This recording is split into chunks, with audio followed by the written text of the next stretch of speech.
workshop for the Calumet Environmental Center feasibility study. We have been working on this project for a couple months now, reaching out to the community, mostly through focus groups and stakeholder interviews. So this is our first opportunity to talk to the general public, and we're excited to hear what you have to say. So to kick us off, I think I'd like to hand it over to all of your hosts. Thank you, everyone. Good evening. I'd like to recognize and thank, first of all, Erin in the back from Myanmar. Thanks for allowing us to be great. Erin's always been gracious in allowing us to have meetings here in one of our previous stakeholders meetings. So I'd like to thank the Lakota group, all of us. I think most of us have had some in-depth conversations with them on where to proceed with this. And the Fort Calumet Environmental Center. It's been a program that's been in the works a long time. We're trying to get some more focus on it, try to identify not just the location, but vision, what it should be, and most importantly, I think to some degree, find the money to make it all happen. And I think those things play off one another. So it's good to have more people here to get more input, more ideas, and try to bring this plan, this vision to reality. So I look forward to getting started tonight. Thank you.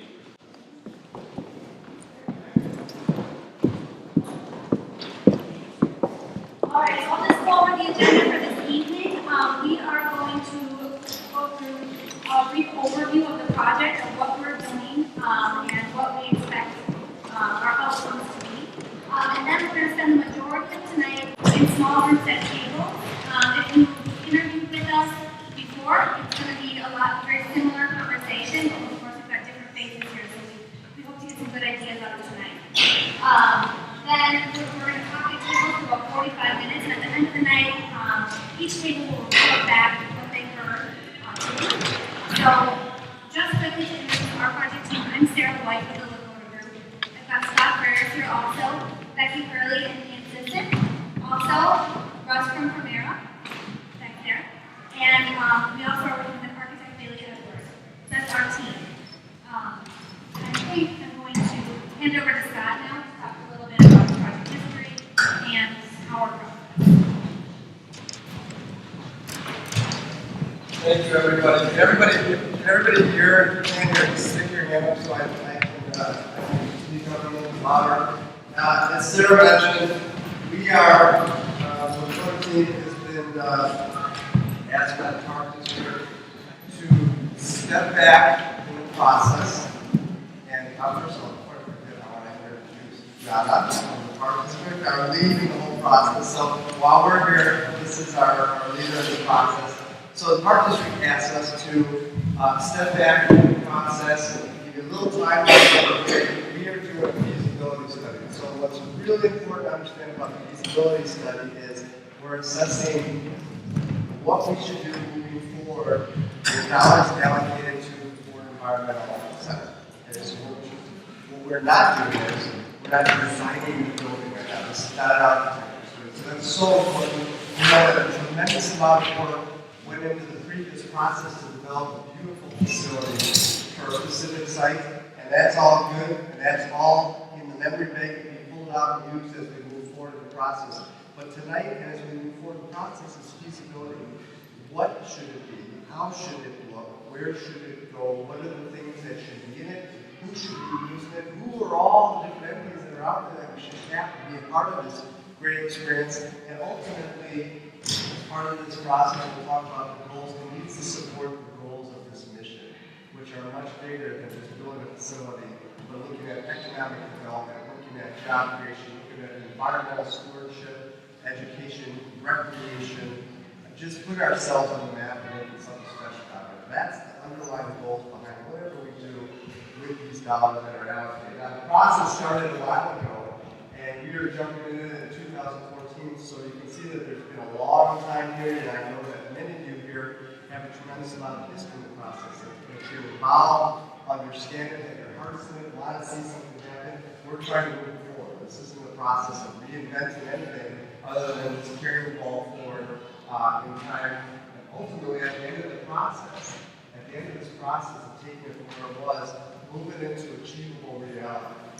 Okay, so there's the world of a vision that we want to get to, but making it achievable. And ultimately, the dollars and cents and the economic realities of how that happens is very, very important in this process, otherwise it's not going to work. You got to make sure that it's reasonable and it can be achieved. The process started from environmental initiatives on the southeast side that said, let's see if we can get something going. We tapped Ford Motor Company. They came to the table and said, hey, we've got a gift and we want to use it for an environmental purpose, a facility within your area. More specifically, this targeted zone that we're working in, we'll show you in the map, kind of our, we call this a little emerald necklace here of a number of different green spaces that are really the core to this central space in the Calumet region. We want to tie it back to the big picture of the Millennium Reserve initiative. They went out and said, okay, let's have a design competition for this. That design competition really drove the discussion back in the early 2000s to a spectacular design that came out of Washington. That was that provided by Studio Ding. I think everybody here knows what that is, what it looks like, and boy, it's a spectacular facility. Now looking back, we realized as we put the price tags together for it, that wasn't something we were going to achieve. The principles, design, and quality of that facility have not gone away. What's really gone away is how do we make it real within real dollars and cents, and how do we find the right home for it so that it's benefiting a broad audience, and ultimately it's programmed and managed successfully into the future. So when we build something, whatever we do, we want to make sure it goes a long way and has a lot of residual benefits over many years, not just a shocking piece and then it's over. So that's important in this feasibility thinking. And then as our process moves forward, our deadline and our goals are to take information from the community. I think a lot of you have seen us and talked to us, those of you who haven't, you'll see us a number of different times throughout the process. Our goal is to engage the community in conversation about what this facility or facilities should be, where they might be best placed, how they integrate into a myriad of 1,000 different elements and issues that are happening in the area. Okay, so they're not isolated instances, but they're tied to many different things. As we've gone through the process, we've heard loud and clear, there's so many things going on around here, not to mention just the environmental initiatives, but there's roadway and transportation projects, there's path and bicycle linkages that are coming through here on a regional level. How do we dive and dovetail into those initiatives as well? And ultimately, our goal is to deliver back to the Park District and to the Millennium Reserve Steering Committee a document that identifies what the core mission is, where the best locations are, what the best facility, and what the programming and thinking should be behind it as it moves forward again into reality. So again, out of this comes a project to go make something happen, but right now we're assessing feasibility of making that happen and making sure that it's within realistically achievable time. Okay, so mission, follow recommendations for programming and operational strategies, the location for the best place for this to occur. I think all of you have talked to us. There's a couple of key sites that we're looking at. They're identified on the map here. We'll talk about them at our table this evening. A couple of the key areas include Big Marsh, Van Blissenden, the Hegwish Marsh, and Indian Ridge Marsh. Those are the core areas that we're looking at. We've also heard some other kind of neat ideas that were out there. We're listening, bringing them in, talking about them, seeing if there's opportunity. This doesn't mean that this is the only initiative. There may be other ones that come out of this that we should think about. And we're paying close attention to the other issues that are out there, school closings and other elements of the community that we should be thinking about relative to how we can use space effectively. So that's coming out of the process. And the building program. Building program and programming to us are two of the most fundamental building blocks of this process that need a little bit more time and effort. And that is, what do we want to see in this facility? What is this facility going to house? Who are the users going to be of this facility? How often are they going to be there? How do they get there? When are they using it? What do they need? What are their programs? How do we tie in Park District programs and long and short-term initiatives? How do we tie in what the educational community is looking for, other institutions, and how they may want to use it? Then it's going to shape the, let's call it the box of whatever this is. It's going to shape it, it's going to program it, and it's going to tell us how much it's going to cost to not only build it, but to take care of it in perpetuity. You got to remember that part of this process isn't just building something, it's programming it and taking care of it. That's a really big piece of this process. And as we develop our feasibility, that'll be one of the options and thoughts that we're going to certainly want to pass on.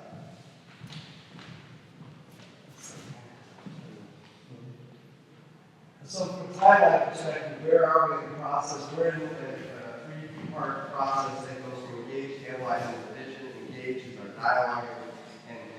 community outreach. We really never seek engagement ending, other than we've got a limited number of meetings that we can put into the process. We don't see it ending, meaning that the dialogue is always open, the conversation open, the door is open to talk about these things. We're not pushing it aside, but we need to move through a timeline that takes us to tonight, which is really continuing the dialogue to the community. We've had a lot of individual and focus group stakeholder sessions. I think we've had over 100 people as of today, and we've still got a couple more folks to meet. And certainly if there's other key people, let us know. We want them to know. We want to get information back to people to help us inform our process. Our analyze is already in motion, so we're taking in information, understanding the conditions of these areas, understanding other opportunities that are out there, and making sure that as we go through listening, we're analyzing things so that we can start to develop what we call initially our vision. That is start to put the feasibility plan together. The timeline of which is to get that final report in the early part of next year. So we're moving through this expeditiously for two reasons. One is we want to keep the process moving. We want to get you to the point where you're going to get back on track with those. Okay, that ultimately is the goal. There's a lot of money sitting out there, which we have to be sensible, and we've got to keep an eye on it. We have to be stewards of it, because if we don't use it, there's always the thinking that it could go away. So we've got to be expeditious about the process so we can use it effectively, and come back with a meaningful plan that everybody's going to get behind and want to build. So timeline is the early part of next year to get that in front of our folks in the Park District and at the Millennium School. Okay, so tonight's goal is we've got maps of all these areas at the tables. We have specific questions. There's going to be a leader at every table. We're going to pick a leader, right? So we're going to be the navigator of the discussion at the table in terms of the questions. Or we're going to ask for somebody from the table to be the ombudsman to record all of the notes along with us, and then we'll provide you with what we're hearing, and we're going to deliver the information back to the room at the end of our breakout session. So we expect about 45 minutes or so for table discussion. And in the last 15 minutes or so, we'll have everybody, have our spokesman from the table get back to us and give us their table's thoughts. Does everybody, I see you've got tables. We're going to try and pack a couple of these tables together. Yes, 4 groups. Okay, all right. So we've got one full here, we've got another full over here. Maybe we've got, maybe we'll get 5. I think we can pull some folks over here, back in here. So we'll figure about 5 tables. You'll find one of us from the team at every table, and then we will we'll delve into some questions and try and extract some information. Any questions on the process, thoughts, concerns, anything that we should? We're here, you can ask us anytime. The goals of the process is to deliver the process. The goals of the project overall are to develop a facility that supports a broad array of initiatives, which include economic development, cultural and heritage tourism, for the region. We talk about industry and respecting that. Economic development, I think of economic development not only job creation, green job creation, but economic development in the sense of putting this area back on the map with something special that draws people in. When we say drawing people in, we don't think of it as drawing all the tourists in here. We think of it as it belongs to the neighborhood and the people, but it's bringing visitors in who've never experienced this area before. So economic development, environmental stewardship, management, outreach, and education. Environment is a big piece of the picture. It's one piece of the picture, and tied into that cultural heritage aspect and industrial heritage aspect. Part of that is to make a broader awareness of the whole area. And then lastly, I would say is recreation based.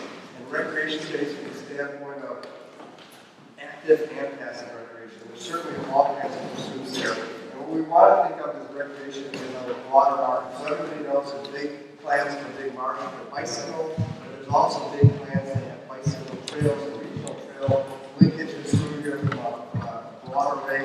This perhaps could be a node or a stop along the way for many people on a regional bicycle system. So we want to make that work.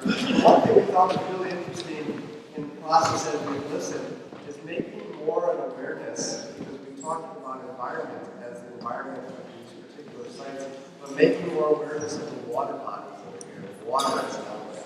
There's an amazing attraction of water for people, and I think that we need to wake people up and say there's an opportunity to look at water. I recommend that water systems would be cognizant about quality issues, but water is part of the environment as well as the market itself.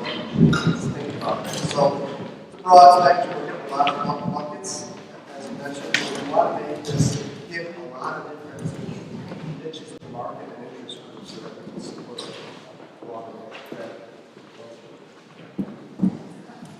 Is there a project like this somewhere that is being used to model after, or is this completely new, or are you pulling from different projects? Well, that's an excellent question. I'd say that there's lots of different models that don't match up with your specific site conditions. You have a very unique opportunity there because of the industrial heritage that's built in this. You also have some obstacles that a lot of other places don't have. I spoke with the alderman this evening, and that is placemaking, wayfinding, and finding your way around here is very difficult for those who don't grow up here. So for me, I'm trying to find my way out and understand your community better. It's difficult. So I think that's one of the things we need to think about is how we put this place in the context of people being able to find it and circulate. That's an obstacle. A lot of people will point to the North Park Nature Center as an opportunity of an in-city environmental center. It has attributes that we would say are very consistent with what could be here, but we've looked at a broader array of opportunities that stretch across the country. One that I would say that has hit home to me that I've spent a little time at recently, for those of you who are familiar with Bethlehem, Pennsylvania, Bethlehem Steel Mill was shut down, and it's the same exact story, and it's in an urban city, and they turned an old steel mill into an unbelievable cultural heritage tourism facility that's complete with all kinds of venues, including restaurants and entertainment, recreation, and environmental stewardship, all built into one. And they're really using that as an opportunity to rebrand themselves, rebrand their community and their neighborhood. That's very similar to what we're talking about here, is creating something that's very unique, looking at it in a broad perspective, and while we see this environmental center, one piece of it, it's only one piece of it, I think if we do this right, there's going to be opportunities that spin out of this that continue on, that add on. It's an active process, not a one and done facility. Go ahead, sorry, we'll make sure I answer. Question. There have been, over the years, different sites have been looked at for various reasons. And are there additional recent drivers, I guess, or factors that we should be considering or talking about in terms of why, considering alternate locations now? Or? I think that's an excellent question for a table discussion. I think there are drivers. I think we'll hear them. People as we talk about things that are out there. With the people, I was at many of those meetings. And that land use plan shows that only so many areas are for recreation and so many are for industry. Are we going to abide by this plan, or are we going to? No, I think we're still using all industry, all the modeling, nothing has changed. We're still going to use that plan. Okay. We have to. There was a tremendous amount of work and effort that went into a series of plans that built up the whole Millennium Reserve idea, the whole Calumet region. So we're not trying to unwind that. We're trying to start dropping things into the plan that fit with that model. So you're right on. We're not. There's no reinventing the land use plan. But things do change over time. Transportation initiatives and other things. So we just need to be aware of this gentleman's point. We need to be aware of ongoing other things that are going on so we can dovetail those things or consider them in our plan. Make sense? You're looking like, well, maybe. All right, so if there's any other questions, why don't we take 45 minutes or so and there's some water and some snacks and Kenny back really wants to stretch your legs for a minute.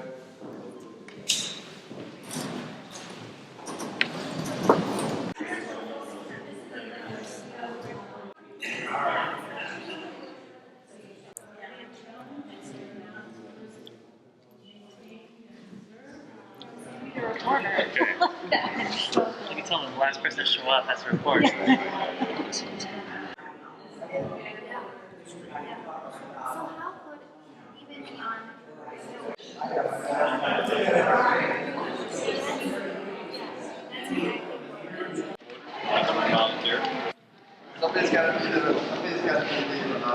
guess so. Yeah, you're gonna have to report back. Let me grab it. I'll do it via. Keep it so to speak. That's all right.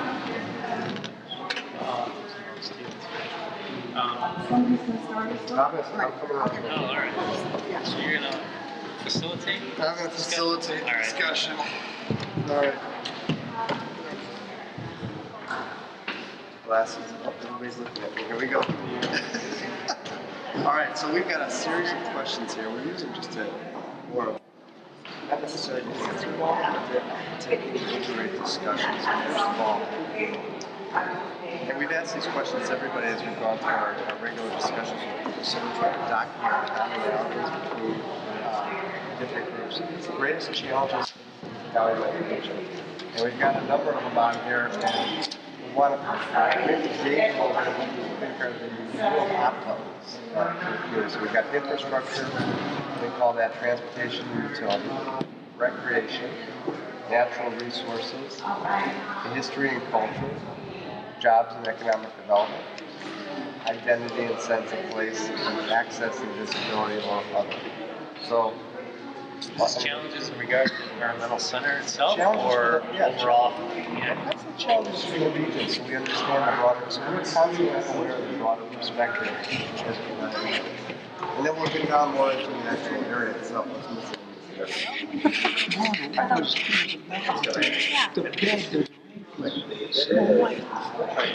Yes. Yeah, it's for the slag that they don't turn to like a powder. It's like a talcum powder. Yeah, interesting. Perfect. Yeah. Sure. We need a spokesman. You might have to be the reporter. You can tell them the last person to show up has to report. Once they're right with the program consultant, so we are into our takeaway session now. And we've got a lot of questions that we're going through. We just had a short presentation. Okay, so that would sort of fall under recreation, infrastructure, both of those. So say, hypothetically, this environmental center was built somewhere on one of the 4 potential sites. We've got Big Marsh, Indian Ridge, Peguish, and Glissingen. You're in the dark. Okay, thank you. So, an important part of our study is to look at how people would get there, not only by vehicle, but by bicycle or by walking, other modes of transit. So, have you spent any time biking around this area? It's just... Actually, I was supposed to go on that bike ride that was last green areas only. Well, this is land that the Park District now owns. We're not going to talk about them acquiring any new land. No. Oh, because there's so much land by the April, like to take it. Yeah. County-owned land, because we're not going to try to utilize any of that. Right, these 4 sites are really the ones that are So the much focus of vacant our land study. here, it's just like the old families that don't even have treasure on it, right? Well, these are particular habitat ecosystems. Right. This is by Stone, the new bike, right?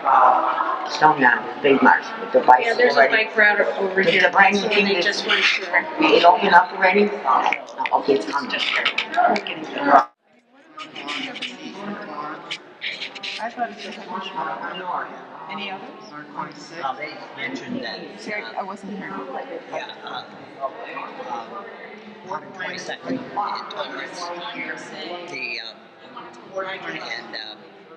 Big Marsh, Indian. And Big Marsh, Indian Ridge, and then Big Marsh. Yeah, and those were the original ones that the Park District brought to our attention during this process, and then Indian Ridge seemed to be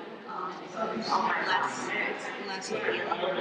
So we found more interest in our discussions with Big Marsh and English. Yeah, Big Marsh is since our discussions back in 2004, Right. whenever, Big Marsh, the plans for that has really changed. Yes. First of all, the public has access to it.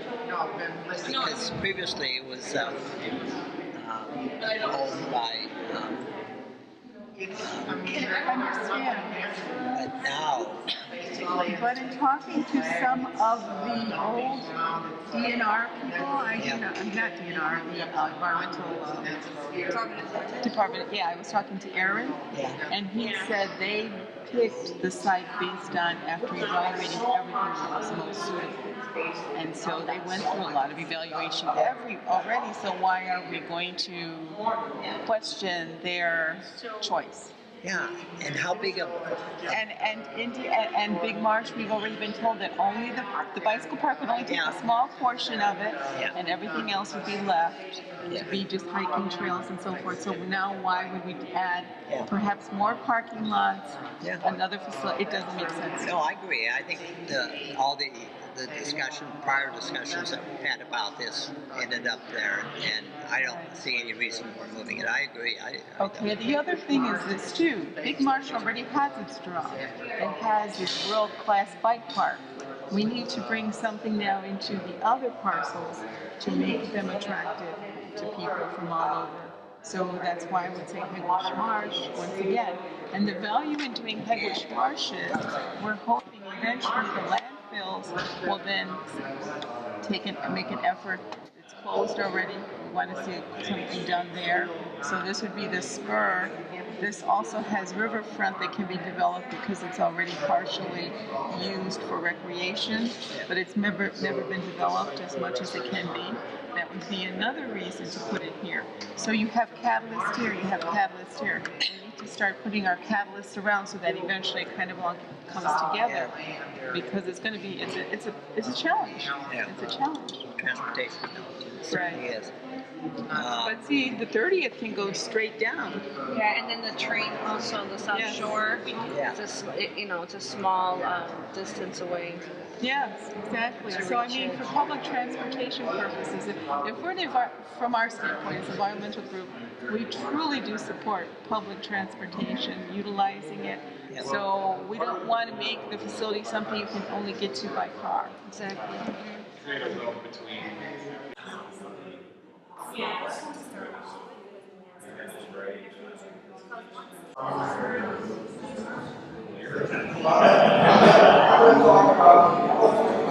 This floor right here. What's that right there? Just south of 130. Well, that's a good point.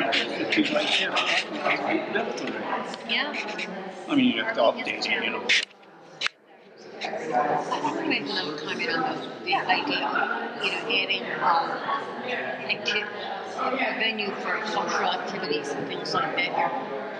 I'm not sure if the people who proposed that are so aware of what's already going on in our neighborhood. We spent the last 9 months going through a lot of churches and community organizations with our petitionings. And, there's just an awful lot of cultural stuff happening in South Chicago East Side. At all the churches, it's just wonderful. And being places like the Field House and other, community centers. Yeah. And I'm not sure, I think we're kind of on a limited budget here, and so not that it all revolves around money, but I'm not sure we need to duplicate that. And I'm not sure how much people from South Chicago and the East Side are going to come down to the Hegwish Marsh Center for a cultural event. So I think that's something to reconsider. I mean, sometimes I think that the issue is the scale of things. When you talk about, sometimes it's not so much the service that it provides, but now, as you mentioned during the presentation, now it's something to go to, so it becomes a destination. It may not be any different than what the neighborhood served, but now it's something a little bit more grand to be able to go to. Or to have some kind of small auditorium. So sometimes it's just one a more matter additional of being something different, something. But not trying to act like with a cultural center. Right. It doesn't necessarily, if it provides the same services that some of the neighborhood ones, it doesn't mean that they can't work in conjunction to do something. Like a lot of the things that you mentioned now too. In my mind, I think about it's probably typical for a lot of neighborhoods where everyone does their own. But if they can start doing some of these things a little bit more harmony on their own, of having bigger, more coordinated of these cultural events. Oh, these are big ones that span all the neighborhoods, So is the city putting up any money to match the Ford grant? There's no money dedicated at this time. No. So I mean, you're basically talking then $6 million to get the building and all the infrastructure in place. Well, and program it, right? Some of that money, and that's one of our questions here. So if you think about planning a facility like this, there's the building, the actual structure, there's the site, what do you do on the site, and then there is programming, staff for the facility, someone to come and turn the lights on, and then maintenance, someone to take care of it. So if you think about the budget that we have, that money has to kind of address all those different things. So I think that doesn't leave you with a lot of options. I mean, the scale of it isn't that large then. Well, this is how we're thinking about, is it something, can we do something smaller to start off with plans to expand in the future? Because sometimes in these projects too, once you show momentum, you get something in the ground, people like to donate money. And if you're onto something really great, once you've got something going, it's easier to get more money to do it. So I can't see how you're going to do. I mean, with $6 million, and the cost of construction, what's the square footage of the building that you're talking about right now? well, maybe not as big as the original building. The original building was, I think, 25,000 square feet. About. Yeah, and William Powers, I think, is more like 5,000 square feet or something, quite a bit smaller. So, so there's different scales. These facilities, can still function without being huge, have a lot of floor space. So there are certainly things that you can do, especially within the plan, for $6 million. Yeah, there's some very nice nature centers that are not better. For years. What? You've looked at my place twice. It just opened. That's a shame. It's ugly looking building. I haven't been down there yet. I've heard that. It's there. Yeah. And Boy, if we had a really, really excellent school here, people would want to stay here. They wouldn't want to leave. You can't just build a structure. I mean, we've got good structures. Why aren't people going to those schools then? Is it the curriculum? Is it the safety issue? Is it physical plant?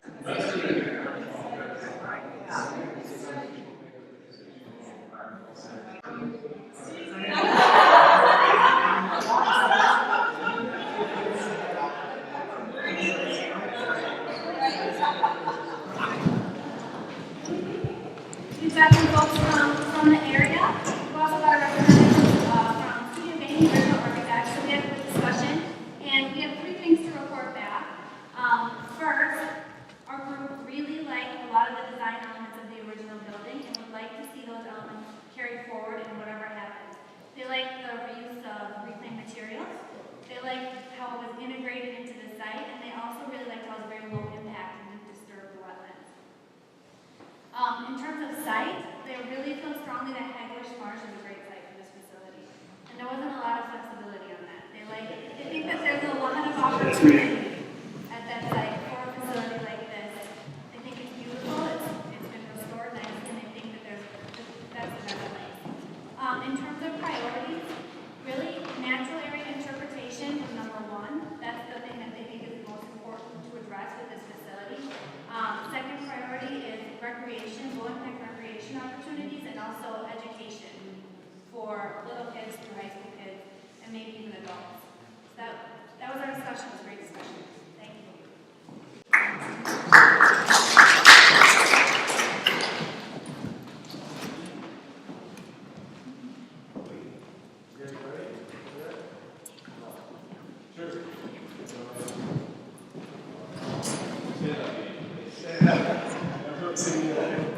All right, so our group broke a little bit from the mold of the discussion questions, and that was sort of because we talked about breaking from the mold of a traditional environmental center as people usually think about them.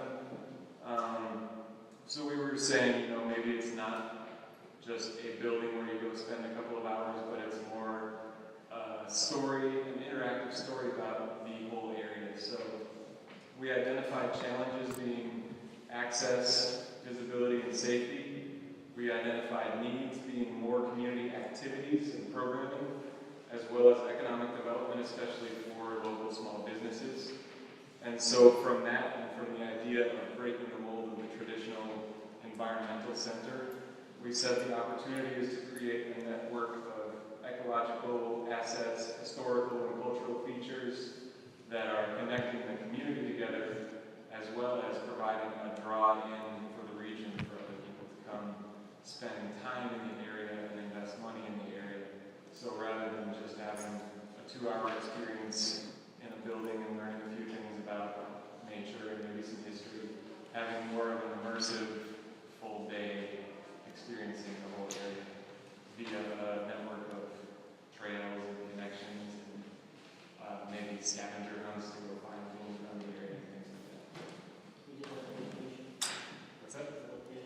Oh, and the location, we were thinking if there was a central hub that was kind of a starting point for all of this, Indian Ridge was the place.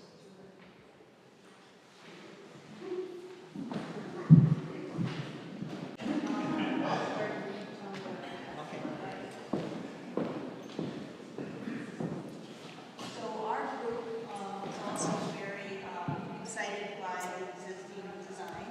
Although we had a benefit, which was one member who wasn't that familiar with the existing design, which sort of brought in the fresh eyes that I thought is kind of an interesting perspective, right? And so we talked about honoring that design, but also understanding and being open to the things that have changed over the last 10 years and recognizing those.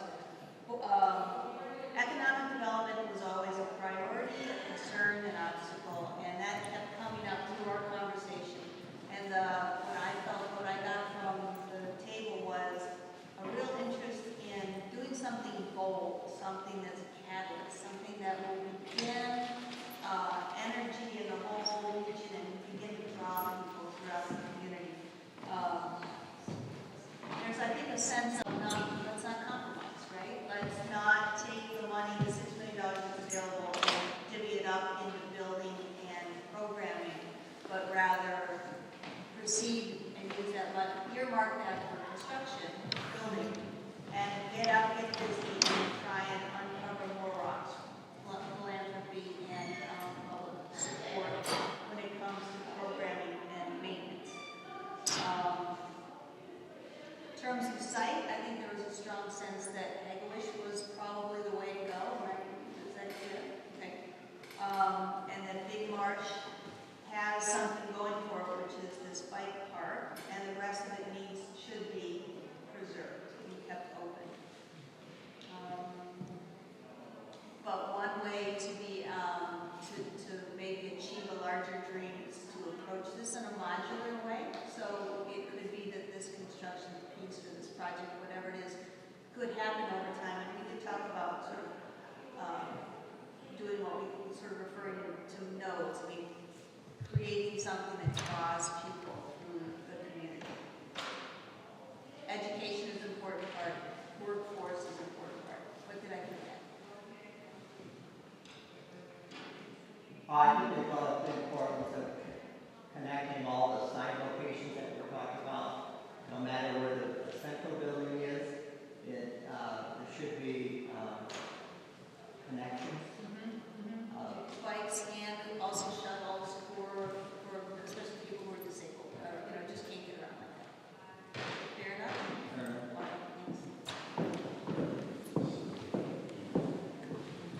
We get everybody else go. So, I really like to kind of do my own thing, but my table was very clear and definitive on two things.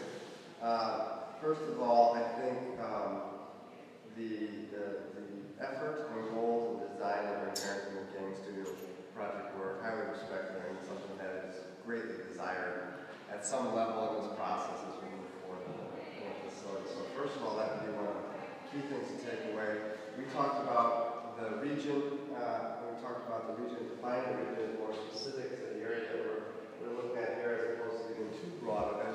And those issues that were challenges, but also opportunities were focused around job and economic development, workforce development, trying to get people here. Apparently, there are jobs here, there are opportunities here, but we can't get the people here. So part of that's an important component to think about. A sense of place and identity is a challenge of getting people here. There are access roads, and for those who know it, they're not hard to get to these places. For those on the outside, there's a sense that we need to make more of a gateway element or some sort of element that says this is how you get into our neighborhood, into our region.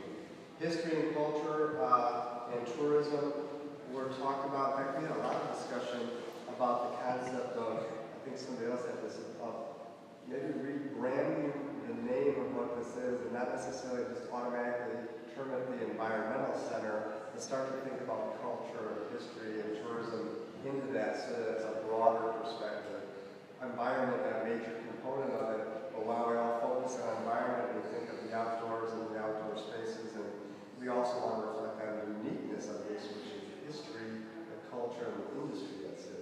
That's what makes this special and separates this from so many other environmental places or spaces or facilities that are out there.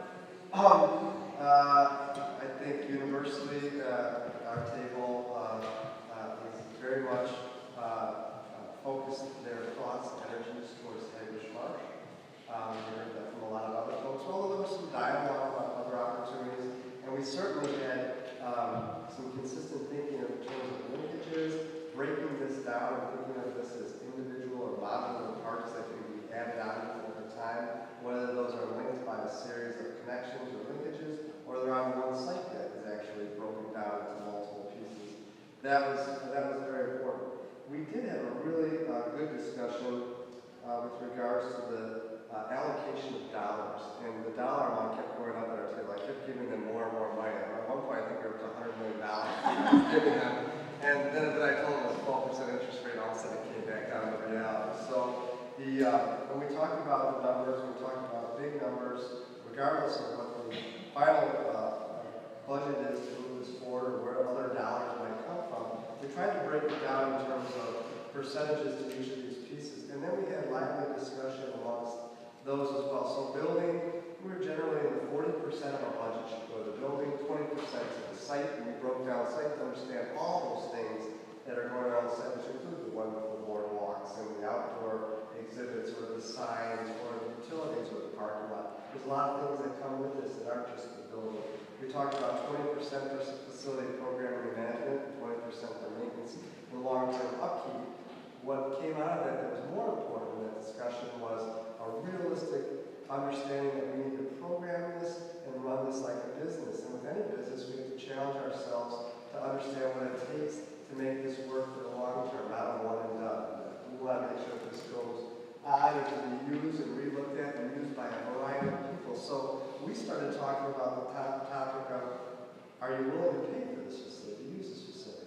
Internally, we talked about it, and I think it was pretty unanimous that locally, the local users, the nonprofits, the local neighborhood would not want to pay for using this facility, meaning to go there and visit it. The outside world, from a tourist destination or bringing people in, maybe we could find revenue streams, and those could occur by coming down to see the architectural wonder that's been created, although we challenge ourselves what the variable or cost that might provide us for the bump. We also thought about the idea of event space and renting this out for weddings and having a kitchen and thinking about the business model behind that. What could we rent it out for?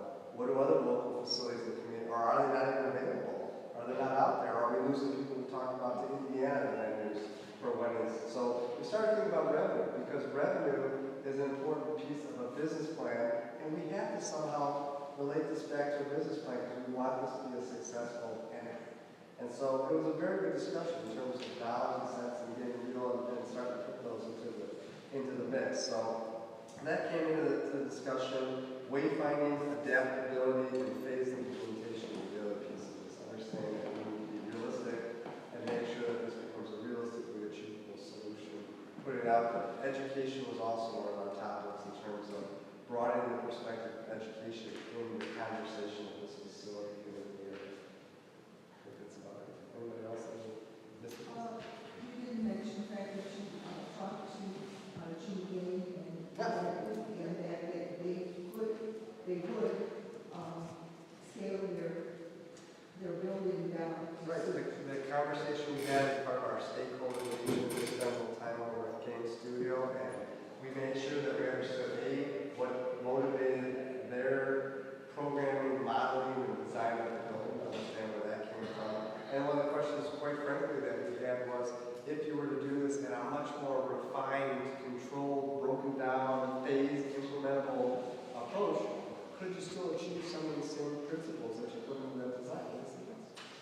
I would expect that from any good architecture firm to be able to take something, and we had a discussion at the table that a good architect can take a challenging project and the challenges that come with it are dollars and cents and sites and everything else and make it all happen. So that's a really important piece of this.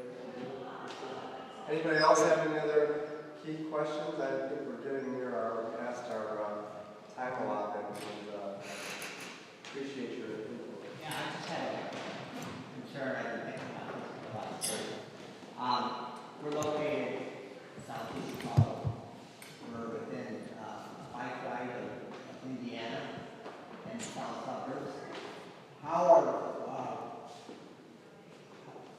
I know this is the Chicago Park District, Chicago, but what has been conversation about including school districts from outside the city?